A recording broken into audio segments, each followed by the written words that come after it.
आणि आता आपले उमेदवार अनिलजी देसाई, अनिल देसाई आगे बढ़ो।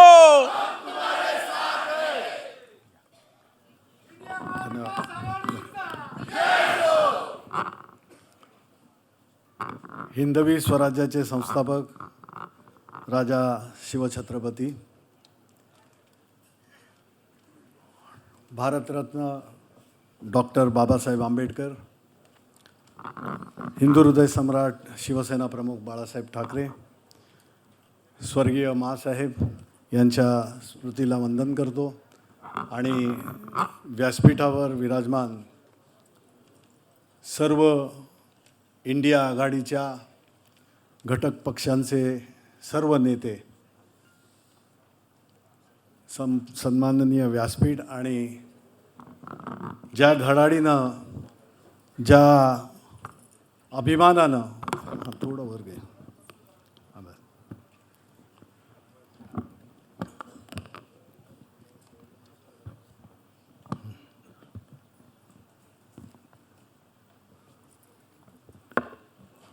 एक नॅरेटिव्ह नाही पण एक निर्णय निश्चित करून आलेले सर्व इंडिया आघाडीतील, महाविकास आघाडीचे सर्व पक्षातील कार्यकर्ते, पदाधिकारी, मगाचपासून आपण सर्व विचार ऐकतोय, निर्धार ऐकतोय।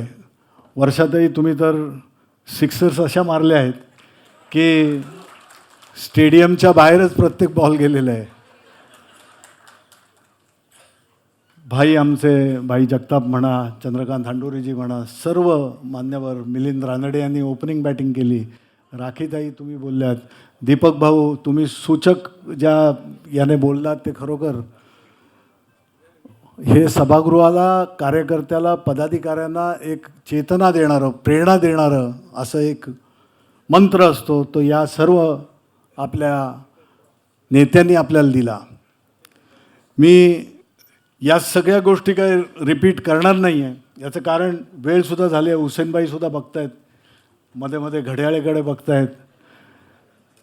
वर्षाताईंनी सांगितलं मी मितभाषी आहे, मी मितभाषी जरूर आहे आणि आपण बोललं तर पाहिजेत सगळं।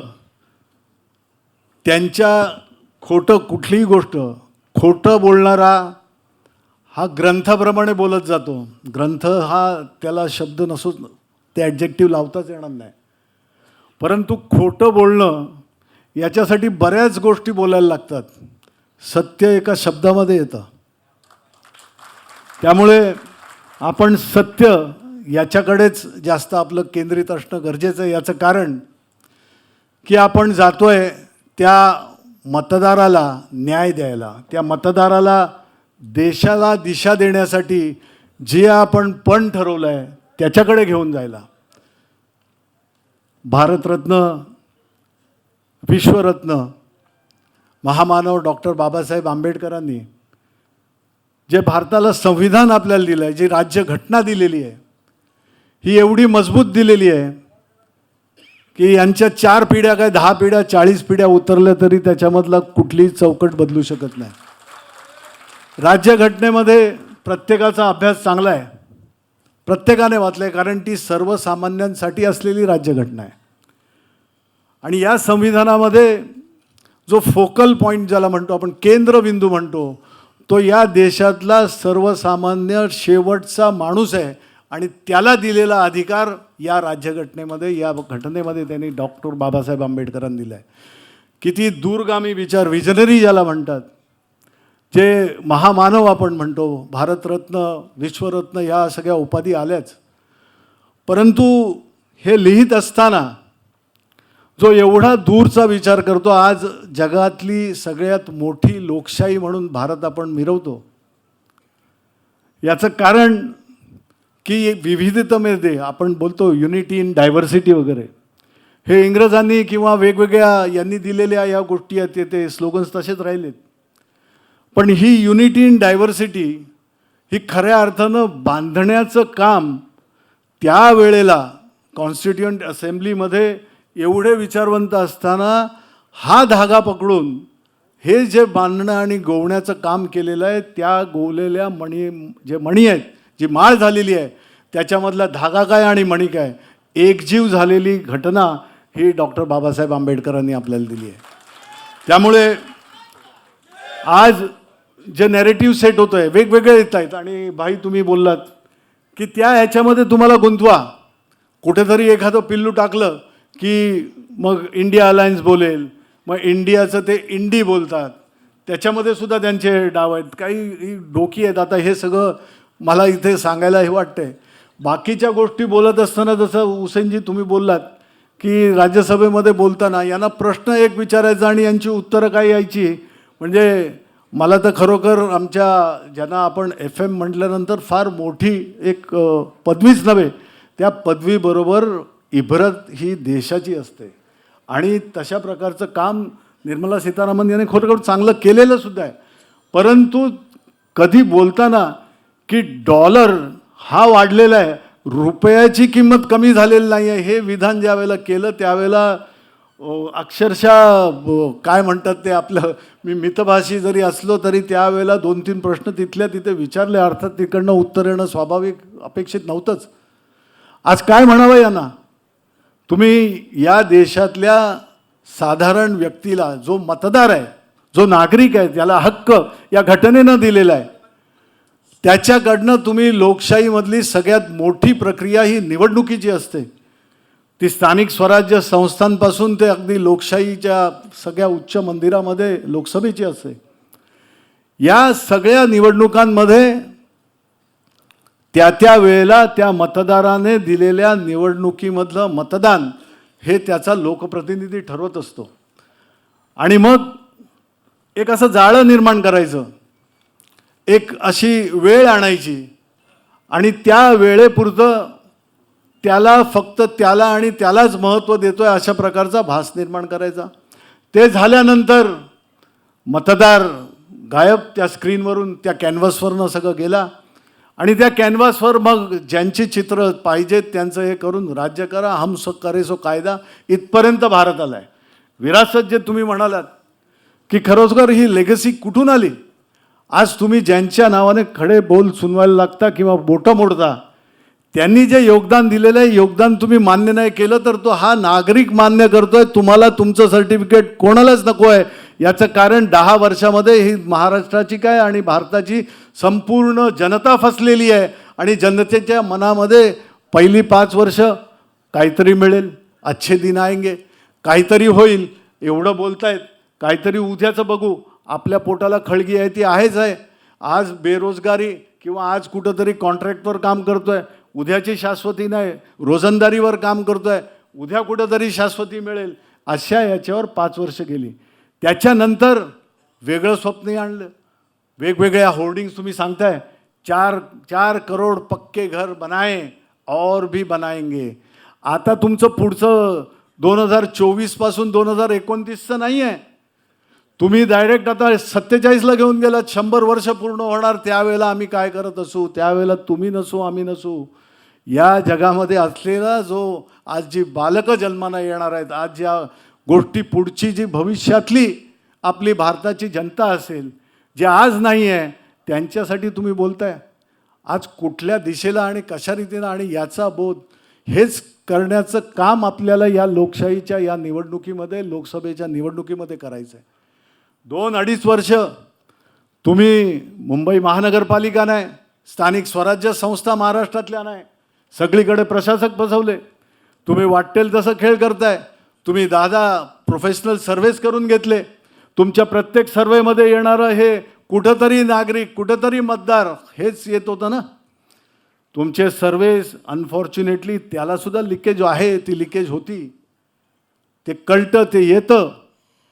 आता ह्या गोष्टी जसजशा वर्षातही जसजशा आपण निवडणुकांचा फळ रंगत जाईल, आपण हे होईल त्या वेळेला त्या गोष्टी बोलू आपण सुद्धा.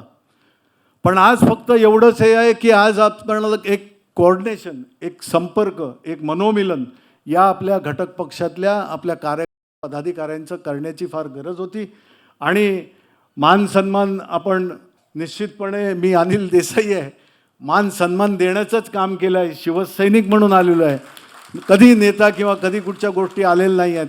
राज्यसभेमध्ये सुद्धा प्रश्न मांडताना ज्या इंडस्ट्रीतनं मी आलो, इन्शुरन्स इंडस्ट्रीमधनं, अगदी कुठल्याही घडीला कुठल्याही याच्यावर बोलणं हे मग ते कर्मचारी कामगार, कारण याचा बॅकबोन या देशाची जर कुठच्याही बाबतीमध्ये कसंही बघा, इकॉनॉमी जर कुठच्या ह्याची असेल तर तुमची लेबर फोर्स काय आहे हा सगळ्यात मोठा घटक असतो. आज आपण चायना म्हणतो, फक्त एकच बोलतो, कुठेतरी थोडं डायव्हर्शन होतं आहे. आता मिलिंद रानडे तुम्ही हे केलेलंच आहे, पण कुठच्याही घटकामध्ये इकॉनॉमी कशी जाते आहे आपल्याला माहीत आहे का? इलेक्ट्रिसिटी कन्झम्पशनसुद्धा त्याच्यामधला एक फार मोठा भाग आहे. तुमचं लेबर एकदम महत्त्वाची गोष्ट आहे. ज्या देशामध्ये तुमच्या CISSचे रिपोर्ट सांगत आहेत, सेंटर फॉर इकॉनॉमिक रिसर्च, याच्या जे रिपोर्ट्स भाई येत आहेत त्या याच्यामध्ये सांगतायत तुम्ही 80 कोटी लोकांना 5 वर्षाचं हे दाखवताय, याचाच अर्थ तुम्ही त्या 5 वर्षामध्ये तुमची जी काही गेलेली पत आहे, खाली गेलेलं आहे, हे इंडेक्स तुमचाच दाखवतो आहे. आणि एवढं तुम्ही करत असताना तुमचा लेबर फोर्स हा जनरली 16 to 50 अशा रीतीने असतो, 16 to 48 इट इज, पण 50पर्यंत हे धरतात. आज हे सगळं तुम्ही करताय. 2 कोटीहून अधिक सेंटर फॉर इकॉनॉमिक रिसर्च यांनी दिलेला रिपोर्ट आहे की 2 कोटीहून अधिक लेबर फोर्स हा तुमचं काम करण्यापासून दूर गेलेला आहे. आयडल करता तुम्ही लोकांना, कुठच्या दिशेनं तुमची इकॉनॉमी घेऊन जात आहे. पण ही जी गोष्ट आहे, कारण तो जो 2 कोटी अलिप्त राहणारा फोर्स आहे हा सामान्य नागरिक आहे. याला अधिकार डॉक्टर बाबासाहेब आंबेडकरांनी घटनेमध्ये दिलेला आहे. ही लोक अशा तऱ्हेनं दूर दूर करून कुठंतरी मुठभर कर लो दुनिया मुठ्ठी में, एक हे होतं स्लोगन. त्यामुळे हे स्लोगन तशा प्रकारचा हा विषय चाललेला आहे आणि त्याला मोडण्याचं काम, ही मुठ्ठी कधीही बंद होऊ शकत नाही. मुठ्ठी बंद करण्याची हिंमत, ही मुठ्ठी उघडण्याची हिंमत ही सर्वसाधारण आपल्या नागरिकांमध्ये आहे. आणि म्हणून 20 मे रोजी जी निवडणूक होऊ घातलेली आहे, ही निवडणूक नाव ऑर नेव्हर, डू ऑर डायची परिस्थिती निर्माण करणारी आहे. याच्यामध्ये आपण आपल्या मतदानाचा हक्क हा आपण गाजवलाच पाहिजे, हक्क केलाच पाहिजे. आपको फर्ज अदा करना होगा. आप मतदाता हैं, आपकी ताकत ये लोग जानते हैं. आपकी ताकत सबसे ज़्यादा ताकत पहचानने वाले और आपको ताकत देने वाले डॉक्टर बाबा साहेब आंबेडकर है और उन्होंने दी हुई ताकत आपको इस्तेमाल करनी है 20 मई को. याच्यामध्ये सुद्धा षडयंत्र आहे. 20 मे 5 फेजेसमध्ये महाराष्ट्र कशाला घेऊन गेले? 2 ते 3 फेजमध्ये आरामात इलेक्शन्स होतात, परंतु हे करण्याचं काहीतरी आहे. 20 मे मुंबईमधले सगळे 6, ठाणे आहे, कल्याण आहे, पालघर आहे, ही सगळी लागलेली शहरं, ही लागलेली लोकसभा आहेत. याच्यामध्ये सर्वसाधारणपणे एप्रिल मे महिन्यामध्ये काबाड कष्ट करणारा, वर्षभर कुठेतरी राबणारा, मुलाबाळांसकट आपल्या कुटुंबाला घेऊन कुठेतरी गावाकडे जातो, कोकणात जातो, मराठवाड्यामध्ये जातो, खानदेशात जातो, विदर्भात जातो. आणि मग इथे मुंबईमधली आपण सहज बघतो की ट्रॅफिक डेन्सिटीवरून सुद्धा आपल्याला कळतं की कमी झालेलं असतं, बरेचशी लोक बाहेर असतात. आणि मग 20 मे मग आपलं जे काही साधायचं आहे ते याच्यामध्ये साधून घ्या. आणि म्हणून मतदारांना जागं करण्याचं सुद्धा काम, कर्तव्य आपलं आहे. तो साधा माणूस आहे, नागरिक आणि मतदार हा साधा असतो. त्याचं जग हे त्याच्या कुटुंबापुरतं असतं. त्याच्यावरची जबाबदारी, त्याचे आईवडील, त्याची भाऊ बहीण, त्याच्या असलेल्या आप्तेष्ट, इथपर्यंत त्याचंही असतं. राजकारण हे नंतर येतं. राजकारण तो राजकारण म्हणून बघत नाही, तो समाजकारण म्हणून बघतो. तिथं असलेल्या त्याला मिळणाऱ्या सोयीसुविधा आपल्याला दिल्या आहेत, कोणी दिल्या आहेत, त्या मला मिळत आहेत की नाही, त्या नाही मिळाल्या तरी तो प्रतिनिधींवर, तिकडच्या लोकप्रतिनिधींवर वगैरे विसंबून असतो. आणि त्यांच्याशी खेळ करणं हे तुम्हाला करण्यासाठी शिवछत्रपतींना दैवत आपण मानतो, यांनी हे दिलेलं नाही आहे. डॉक्टर बाबासाहेब आंबेडकरांनी घटनेमध्ये अशा प्रकारची तरतूद करून ठेवलेली आहे, त्याच्याशी खेळवाळ तुम्ही करू शकत नाहीत. हिंदू हृदय सम्राट शिवसेना प्रमुख बाळासाहेब ठाकरे यांनी तर सर्वसामान्यांवर, गरिबावर अन्याय झाला तर थंड बसू नका, उतरा रस्त्यावर, संघर्ष करा आणि न्याय मिळवून द्या, हे सांगणारे शिवसेना प्रमुख आहेत. त्यामुळे अशा लोकांना, अशा महामानवांना, अशा विभूतींना आपण दैवत मानतो. त्यांच्यासाठी आपण हे काम करायचं आहे. नागरिकांना त्यांचा अधिकार त्याच्यासाठी घराघरात पोचायचं आहे. काँग्रेस असेल, राष्ट्रवादी असेल, आप असेल, समाजवादी पार्टी असेल, सर्व दीपक भाऊ, आपण RPI आहे, आपण संसारीजी, ही सर्व मंडळी घटक पक्षाची आहे. यांचं कर्तव्य आपापली एक बलस्थान आहेत.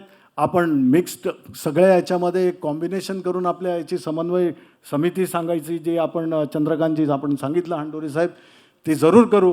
परंतु आपापल्या ठिकाणी आपापल्या याच्यामध्ये स्वतः जाऊन, मी तुम्हाला नाममात्र एक उमेदवार म्हणून आहे, पण खरे प्रतिनिधी, खरं जे काय मी बोलतो ते तुमच्या विचारांचं हे माझ्या मुखातून येईल, अशा प्रकारची मी आपल्याला वचन देतो. मी जरूर संसदेमध्ये फक्त थांबणार नाही आहे बोलून. मी त्याच्यासाठी पाठपुरावा, संघर्ष, आंदोलनं, ज्या चळवळीतनं आलो आहे ती माझी चळवळ मुळातली. मी स्थानिक लोकाधिकार समितीचा एक कार्यकर्ता म्हणून आलो आहे. त्यामुळे माझ्या डोक्यामध्ये हे घट्ट आहे की आपली जागा ही तिथे खाली रस्त्यावर सर्वसामान्य लोकांबरोबर त्यांच्या प्रश्नाशी गुंतलेली आहे. आपली जागा बाकीच्या गोष्टी करण्यासाठी नाही आहे. त्यामुळे हे वचन देताना आपल्या कार्यकर्त्यांना, पदाधिकाऱ्यांना हात जोडून नम्र विनंती करेन की तुम्ही संसदेतले प्रतिनिधी आहात. अशा तऱ्हेनं लोकांकडे जाणं आपलं गरजेचं आहे. कारण लोक तुम्हाला प्रतिनिधी म्हणून बघतायत. ती ताकद तुमच्याजवळ आहे, जी डॉक्टर बाबासाहेब आंबेडकरांना आपल्याला दिली आहे. हे सगळं काम येत्या 20-25 दिवसामध्ये आपल्याला करायचं आहे आणि ती ताकद आपल्या सगळ्यांमध्ये आहे याची मला कल्पना आहे.